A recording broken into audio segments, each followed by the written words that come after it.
All right, now you're with me. Fingers back up. I pledge allegiance to my flag. Man, look at your thing. Let it know you care. To my flag. I will rise above. Doing what I love. I will make that dough. I like that, Paul. Let's do it again. I will make that dough. Doing what I know. And those who laugh. And those who laugh. Can kiss my assets. Okay? You guys have been great. Thank you very much. God bless you. Check it out. You guys are great. Thank you very much.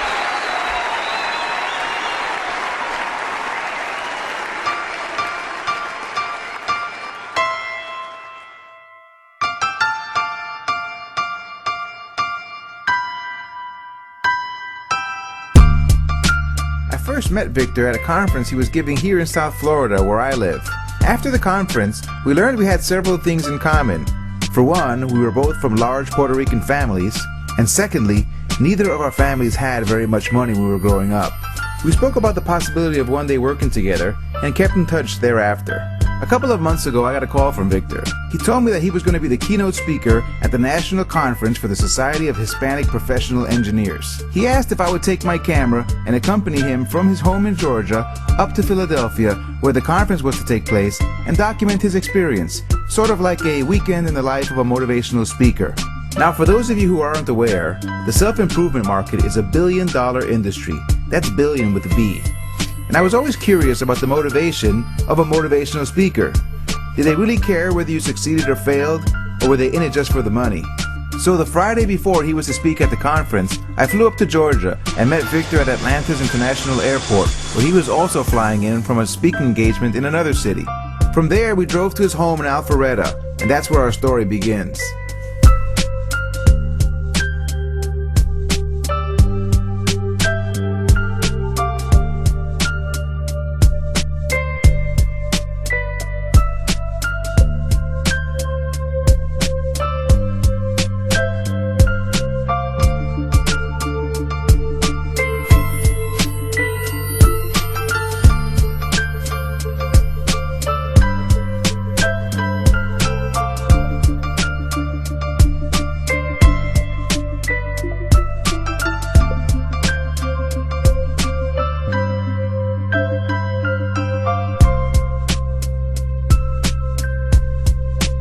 When he comes home, he likes to spend time alone and work in his office. But he does have a lot of energy, and after a week home with him, I'm ready to send him off again. He's a little Victor goes a long way because he's got so much energy. Anyway, when I come home, this is what I like to come home to. It's a real quiet neighborhood, a far cry from what I'm used to. So if you'd asked me many years ago would I ever had something like that, I wouldn't have believed it.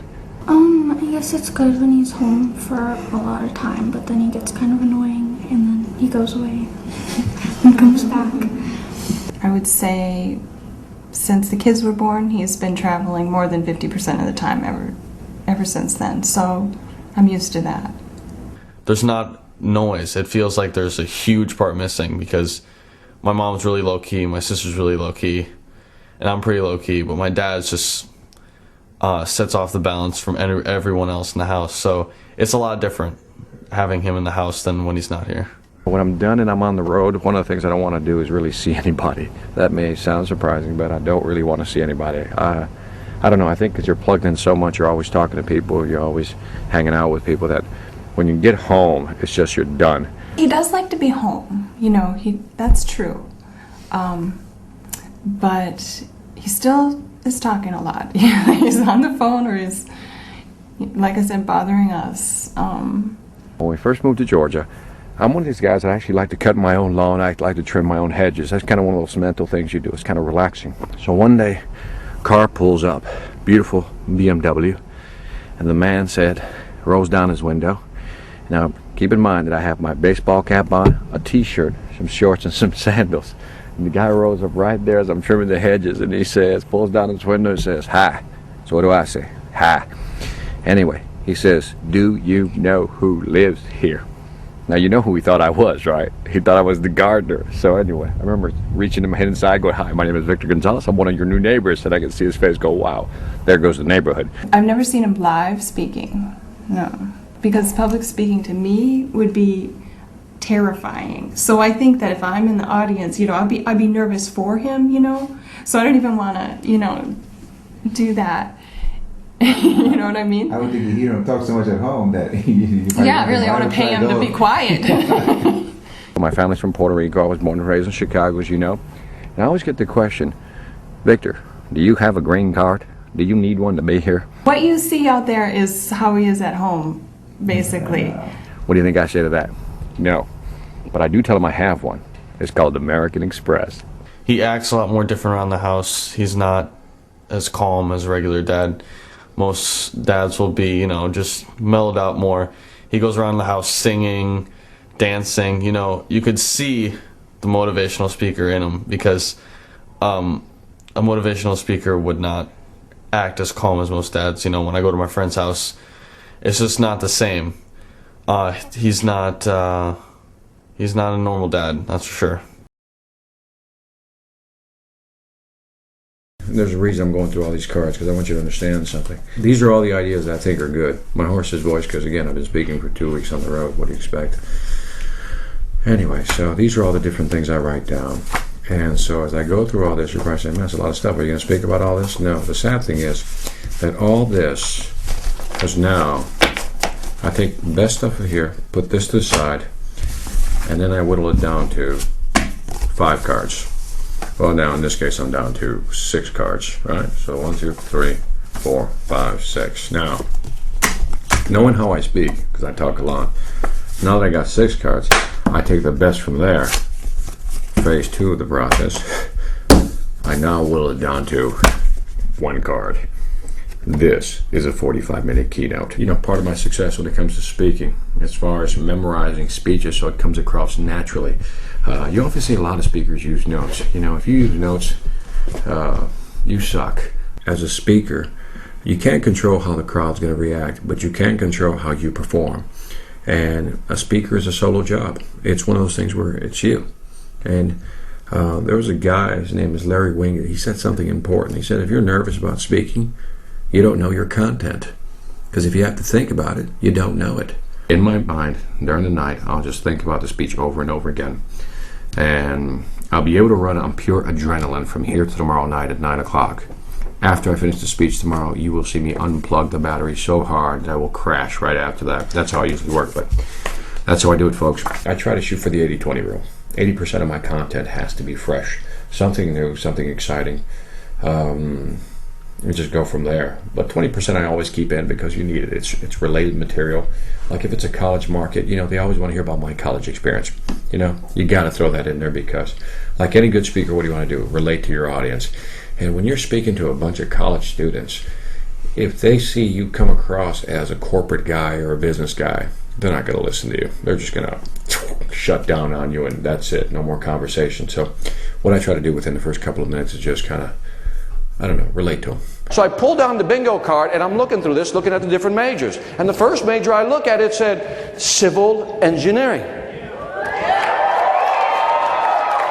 I didn't know what that meant. I didn't want to be nice to people, so I said no. So second, it said, the second one was mechanical engineer. And I said, man, I don't want to fix cars either. Right? And then the third one I saw was aerospace engineers. And I said, who wants to go to outer space? Not me. Then I saw electrical engineering, and guess,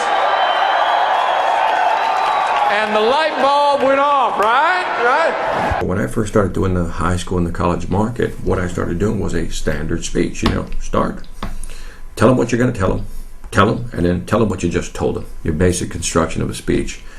And I wasn't having any fun, and I guess my audience wasn't having any fun because nobody was booking me again.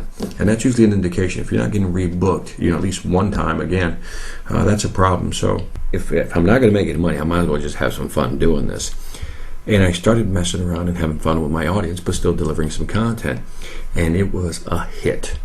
And at that point, I got the first inkling that maybe I'd finally found my style. Now I need a volunteer. You right there. Bow tie man.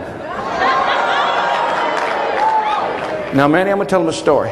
And the only way this story is going to work is that if you help me. Okay. Are you willing to help me, Manny? Sure. All right. Good role model. Good example. Now, before I tell him the story, I need you to do me a favor. You ever see the Beverly Hillbillies? Yes. You did see the Beverly Hillbillies. Yes. How many folks by a show, clap your hands, saw the Beverly Hillbillies? Excellent. Manny, do you remember that big old nasty hound dog they had? You do? Yes. Zig Ziglar will tell the hound dog story, and that's about, man's walking down a lonely road. In the distance, he sees this farmhouse, and he decides to go in the farmhouse and ask for a drink of water. As the stranger approaches the porch, he notices that right next to that old man rocking back and forth is a big old nasty hound dog laying right next to him, making this sound.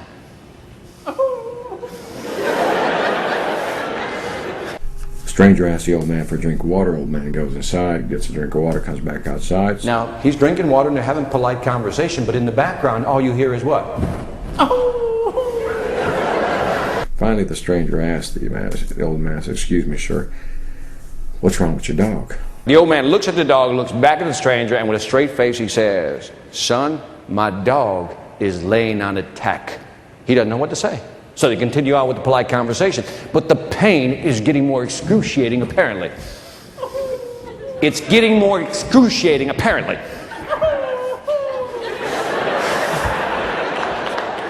So finally he says, "Excuse me, sir, but if your dog is laying on a tag and it hurts him that much, why doesn't he what? Get up." Old man responds and says, "Son, you just don't understand. The tack hurts the dog, but not enough to make him want to get up and do something about it, right?" You ever talk to people who all they do is what? Whine. Instead of doing something, what do? Whine. Instead of getting up and doing something, they what? The next time somebody whines, this is what I want you to hear. Has everybody got that? Give Manny a hand. You'll be great, Manny. All right. All right. This is it.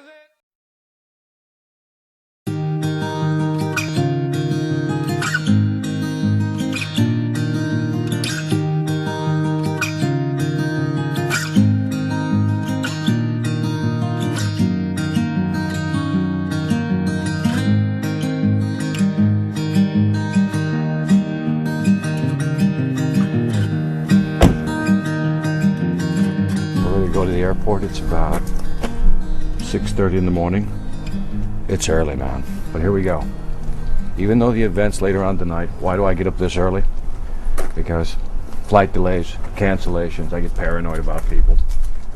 So we're gonna do it early, man. This morning got up at 4 o'clock in the morning, reviewed the DVD, the actual clip from last year, which is actually pretty good to go through that, and actually see the video from last year, what I did, what worked and what didn't work.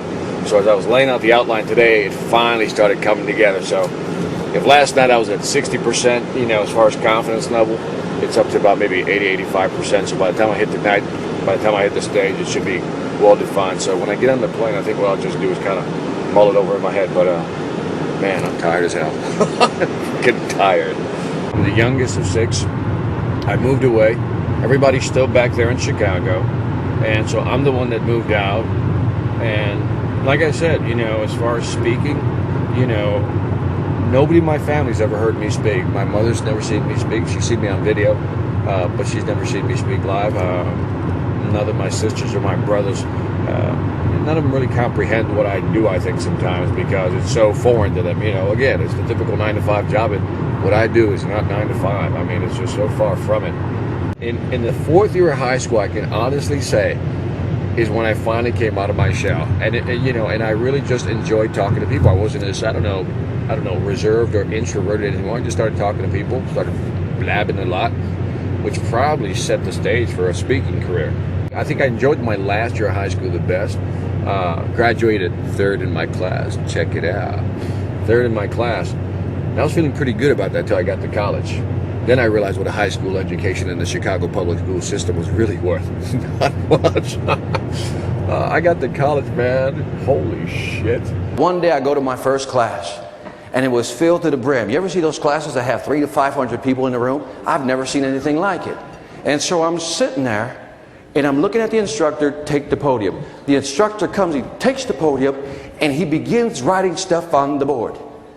And I'm looking at this like a deer caught in a headlight, because I have no idea what he's writing. Now, have you ever been in a situation where you don't know what's going on? And you start looking around to see who else doesn't know what's going on, right? Because you're like, am I the only one, right? I had to drop all my classes in the first semester because I couldn't keep up. I mean, I was failing almost everything, because, I was competing with kids that came out of the suburbs, man. They came out of Catholic school, private schools, and I couldn't keep up. It's almost like you come from the neighborhood, you're like, yo, what up? And they're like, how you doing? Wham, right there, bam, we just encounter a difference in culture. And if it wasn't for a guy named Octavio Mateo, this guy represented an organization called SHIP, which is exactly the same group I'm going to speak to tonight. It's called the Society of Hispanic Professional Engineers. And Octavio was the director of the organization on campus. Octavio happened to be Puerto Rican. And in the freshman class, when I joined, I was the only what? Puerto Rican. So he's like, we can't lose him, I mean, we were strapped for cash, man. Around that time, my father decided to leave my mother. And so you can imagine, after so many years, we know what that did to the family. So when my father left my mother for another woman at that age, we didn't have a real source of income. My sisters were actually, helping my mother with the bill because my mother, was now on disability because of a bad back. And so, we needed money, man. We needed money and we needed it bad. And so it was hard to go to school knowing that the family needed money, and here I am getting C's in college. And I told my mother, that's it. We're quitting. I'm done. And Octavio, a SHIP counselor, actually came into our neighborhood. Que atrevido. He actually came into our neighborhood. He had guts. He actually came into our neighborhood, went to my house, knocked on the door, and told my mother, your son, in so many words, had to what? Finish the race. And sure enough, my mother said, I don't know how we're going to do it. God will provide the what? Way. And I will light about 100 candles a day just to make this happen. If you know Puerto Rican families, you know what I'm talking about. And so I am here because one guy from SHIP named Octavio Mateo actually what? Went back, picked somebody up, and helped him along.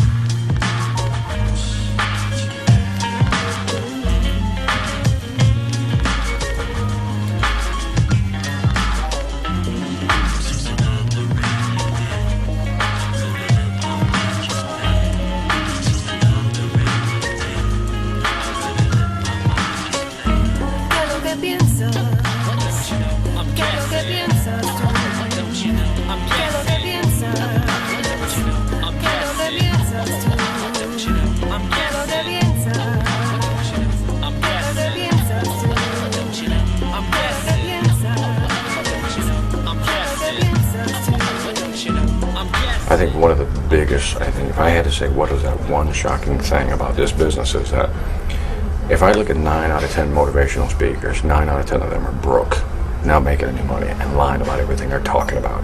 They're just juicing the people up, doing the whole, as we call it, you fake it till you make it, because they're faking it all the way, folks. They don't have a lot of money, and they're not doing a lot. And I'm always blown away by the fact that they want to give you advice on how successful you should be. So the next time a motivational speaker wants to speak to your organization, you know what you should do? Ask them, tell me about your financial situation. Are you living right? Tell me how well you're living. Now, you may think that's a little personal, but you know what?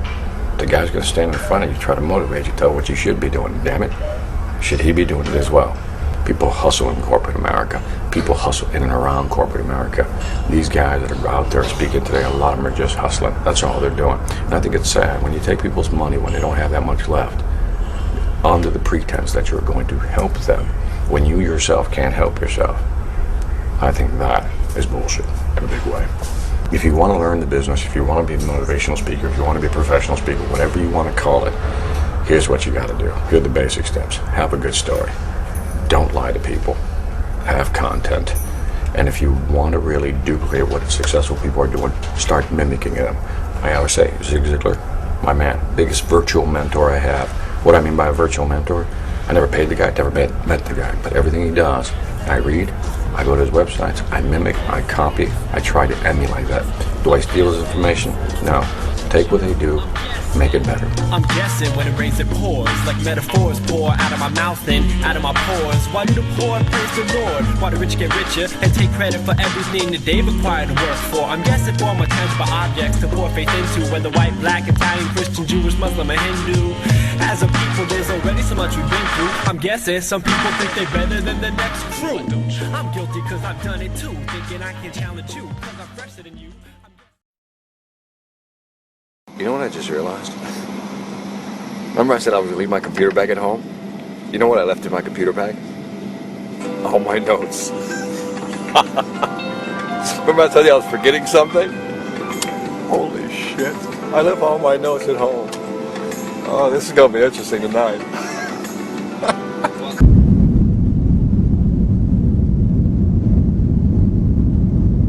This is what happens when you forget your notes at home. This is exactly what happens when you forget your notes at home. Use a barf bag to write your speech out. And if the speech doesn't go well, then you do like this. Got it. All right, good. And I can see it from the front. When I look at my crowd, if I'm losing them, this is the obvious sign.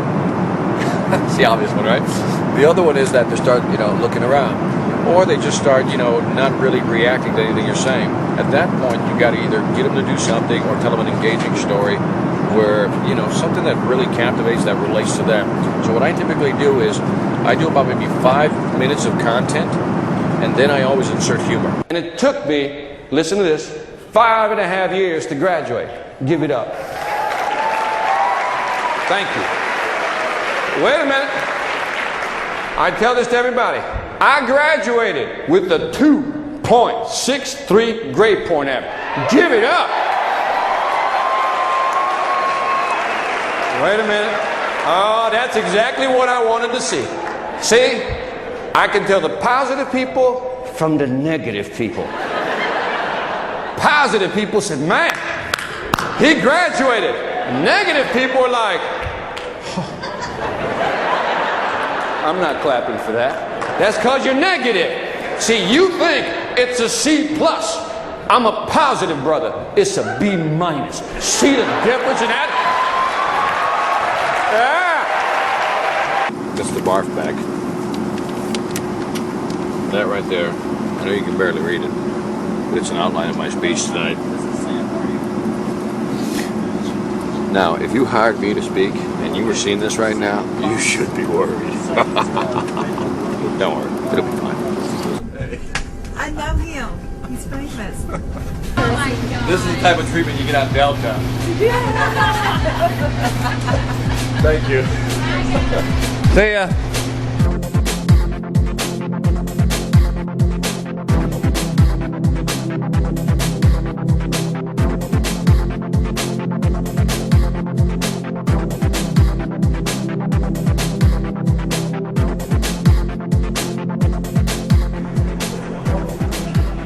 American Limo. Hey guys, which service is better? They're all Tall Girl Limousines. all great. Tall Girl Limousines. All right, you had to put your mother in the car. They're all great. No, my mother. Tall Girl Limousines, home. Right here, my friend. Yeah, but I need to go downtown. We're not up there. Oh, you though. need. Yeah, No, but because not that's not everybody- the best company. This is the best company right here. The best company won't be up there. How much does it cost to go to Marriott downtown? It's supposed to be $23. Okay. Are you guys here already? Yeah, Me? we're I got picking 5 up. guys out there right now. So can I have one of them when I get my bag? When you get your bag. Get your back. Get your back. What's your name? Angel, like an angel. Angel. All right, man. My car is in the business. All right, Angel, save me. I try. All right, man. I believe you.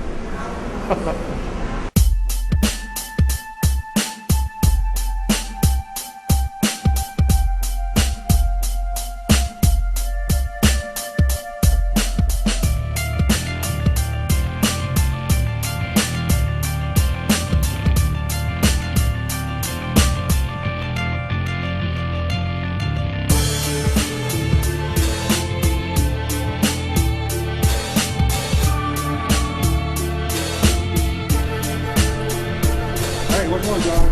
I'll tell you exactly what time it is. Hold on. James Kathleen, Richie got that. Hey. 1224 is Tom. Hispanic. And 240 is the other guy. He looks boricua to me.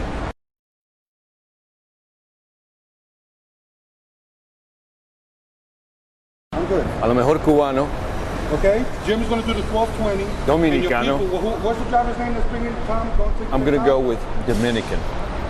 Tom, for one of the biggest limo companies. The real biggest limo company in Atlantic City. All right. There's only two of us. All right. Well, you're going to mira, you're going to drive the biggest Puerto Rican motivational speaker you ever drove, okay? Well, guess what I need? What? I need a movie. There you go. A 1-minute commercial. Talk to me about money. Okay, gentlemen, get ready for a Boricua experience. All right, man. Oh, are we getting you? You're driving us. You getting in my car. This is my personal car. Shit. Well, my name is Andrew Gilby. I've been in the limo business for 23 years. I've been a personal driver.